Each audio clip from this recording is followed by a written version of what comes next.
Joining us now, running for Attorney General, Republican John Adams, the incumbent in this race. Mark Herring has the lead, but Adams is closing, and he's got a little bit of a spring in his step. They think they got a shot here to win this race. All the polls tightening now, as Ed Gillespie's also tied, and the Democrats getting a little shaky in the knees on this whole thing.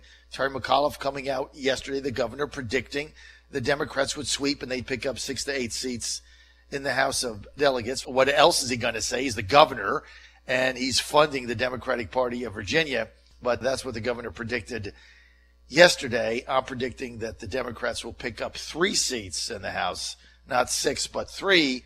And I'm also predicting Jill Vogel is going to win. I've not made a prediction as of yet on the governor and attorney general's race, but I am predicting now Jill Vogel is likely to break the streak of 7 consecutive wins for Democrats. They have a 7-game winning streak. John, good to have you with us. Always good to be with you, John.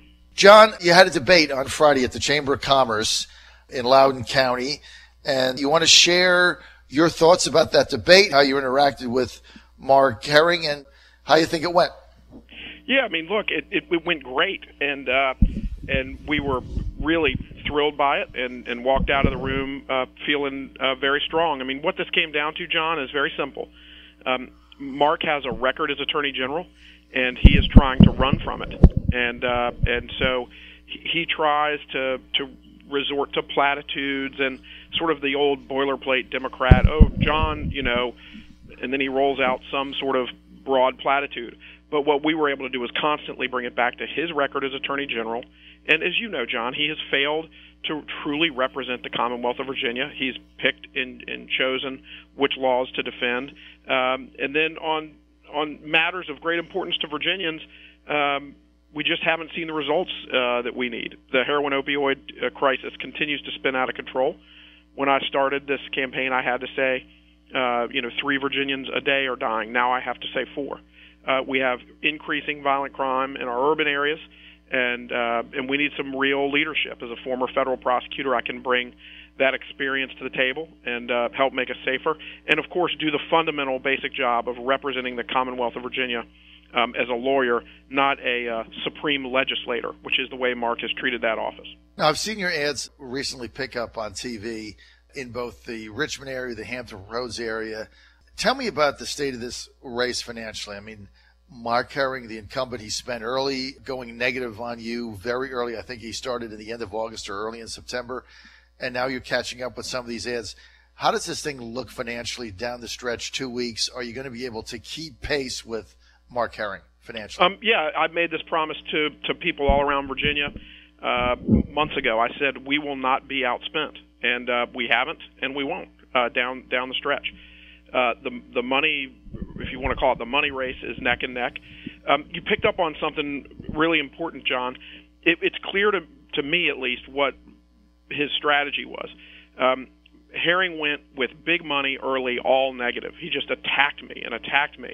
And I think one of the reasons you're seeing us surging here at the end, and we are going to win. I'll make that prediction for you right now, John. We're going to win. We're surging right now, and the reason we're surging is I think Virginians, if you're an attorney general and you've been in the office for 4 years, they expect you to be able to talk about your record and what you've done and put out a positive ad. Truthfully, when this race started, even though he holds a statewide office, Mark Herring's name ID was not that high. And so he started all negative. And people just expect better than that from their sitting attorney general. They expect to hear what you've done for them. And so his effort was clearly to try to kill me in the cradle, as they say, and his problem is we're now out of the cradle and storming down the hall. So what are the defining issues in this race, John? I mean, people look at the Attorney General's race. I mean, one of your challenges here, it's at the bottom of the ticket. You've got governor, lieutenant governor, kind of people understand what that means. You've got Ralph Northam out there running as the Trump resistor, hates Trump, hates Ivanka Trump, the whole bit. Obama coming, he blasts Trump as if this is a federal race. And you juxtapose that to Ed Gillespie, who's got 197 white papers on everything from, fans to oil to offshore drilling to you name it. He's got a policy on it. It's in detail.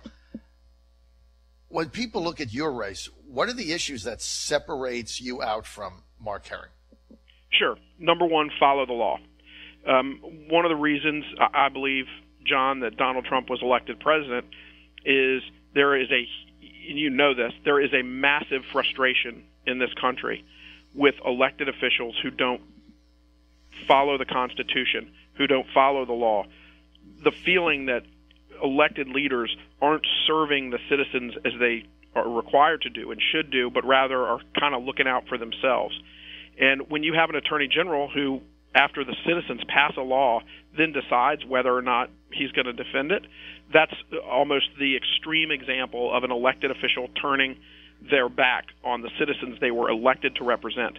And when I started this campaign, that's why I'm running. And when I started this campaign, a lot of people said, John, the average citizen doesn't really think of it that way. They want more kitchen table issues. Well, I'm telling you right now, John, people know. They care about the Constitution. They care about elected officials serving the citizens, not themselves, and following the law. That, to me, is the number one issue.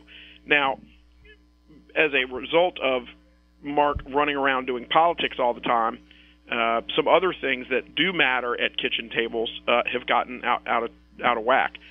Violent crime, murder in particular, in our inner cities is up. The heroin opioid crisis is spiraling out of control. And we need new leadership. There's no doubt. And I think with my background and experience as a former naval officer who served overseas and here in the United States, as a federal prosecutor who's prosecuted complex and violent crimes, people know. They're getting the sense. They know I can fix these problems. I can get us ahead of these problems. And so my sense is people have faith that an Attorney General Adams will be loyal to his Commonwealth and will help make us safer. I got to tell you, John, I've been covering this stuff a long time. You get a sense of what's going on, and I saw your enthusiasm, and you look pretty excited. I think you were behaving like somebody that is closing the gap and has a shot in this race. But, John, it's so tough because you look at Virginia, it's so blue right now. The Democrats have won 7 consecutive statewide races. Some of them haven't even been close. Some have been close. And so what's the change here? I mean, we're actually talking 2 weeks out about, Gillespie could win. I know Vogel's going to win. You have a shot to win. But everybody's saying, well, the demographics have gotten worse. What is changing to make these competitive? This is my take on it, John. Certainly, you can easily make the argument Democratic. But one thing is I'm pretty confident of is Virginia is not New York or California. In other words, there may be a lean Democratic setting in the state right now, not a hardcore liberal state. So take, for example, the right-to-work law. The right-to-work law has been supported bipartisan by Democrats and Republicans in Virginia for as long as anybody can remember. But now, Attorney General attacking right-to-work laws in the U.S. Supreme Court. So there's 2 problems there. First, our Attorney General, who is our lawyer for the Commonwealth, shouldn't be out using our taxpayer dollars to advocate for laws that run counter to the laws Virginia has passed. That is wrong, and I will not do that when I'm Attorney General. But more importantly, just step back and look at it. It's not just that he's pushing his own agenda, he's pushing a far left agenda. And the simple fact of the matter, John, is everywhere I go, people come up to me who say, hey, I know who you are, I've seen your ads, I tend to vote Democratic, but I'm supporting you because this guy is off his rocker. And that's one of the things that's happening. I think, and John, I'm interested in your thoughts on this. You follow this. I think in some ways the Democrats in Virginia have wanted to go far left for a long time, but they felt like they couldn't because the Commonwealth wasn't there. I think they're wrong. I think they think Virginia is now there, and it's not. And so I think they're outrunning their coverage a little bit. It's interesting, when this campaign started a year ago, if you want to say that much, about 9-10 months ago, Mark Herring was basically the progressive flower child, for lack of a better term, in the race, right? I mean, he was the progressive icon. And now, compared to Fairfax and the way Northam has moved so left, Herring is campaigning as the moderate on the ticket, the pro-business moderate, which is kind of interesting. Let's get to Gillespie's position yesterday on restoration of rights, taking a very different approach than Terry McAuliffe. What is the John Adams position on felony in Virginia restoration of voting rights? Yeah, and I think you and I talked about this a little bit at the time this was all unfolding. First of all, I always tell people, remember that the day that McAuliffe entered this executive order, sort of en masse restoring, or his attempt to restore rights for over 200,000 former felons, the first line said this. It said, "Today I restore the civil rights of our fellow citizens who are working, paying taxes, and raising families in Virginia." And I've said this to everyone that I have met. If that statement is true, I would be the first person to restore the rights of every person who that is true for. Anybody who has paid their debt to society, has returned to society, and they don't even have to be doing all three of those things the governor said they were. But they've returned, they're working, they're paying taxes, or they're raising their families, or any of these things. I believe their rights should be restored. The problem, of course, is McAuliffe had no idea if those 206,000 folks met any of those requirements because he didn't do an individualized review. And I believe you have to do an individualized review. That's my view on it. I would be extremely open to coming up with a legislative fix to ease the process by which people get their civil rights back. I think we'll do that. But what McAuliffe did was clearly barred by the Constitution, and that's why the Virginia Supreme Court smacked him down. All right, John Adams, let's get to sanctuary cities, which has become another issue in this race and was going to affect, obviously, the Office of the Attorney General to a certain extent. But every time I bring this up with either Mark Herring, Terry McAuliffe, or Ralph Northam, or Justin Fairfax when I had him on a few months ago, they say, John, there is no sanctuary cities in Virginia. This is just an issue that the Republicans made up. Sanctuary cities in Virginia don't exist. Who's right? Who's wrong? Well, what's interesting about it is if you go back in time, right, they're sort of running back off the ledge when they say things like that, because you can go back in time and find prominent Democrats around Virginia saying our city is going to be a sanctuary city. We want to be sanctuary cities.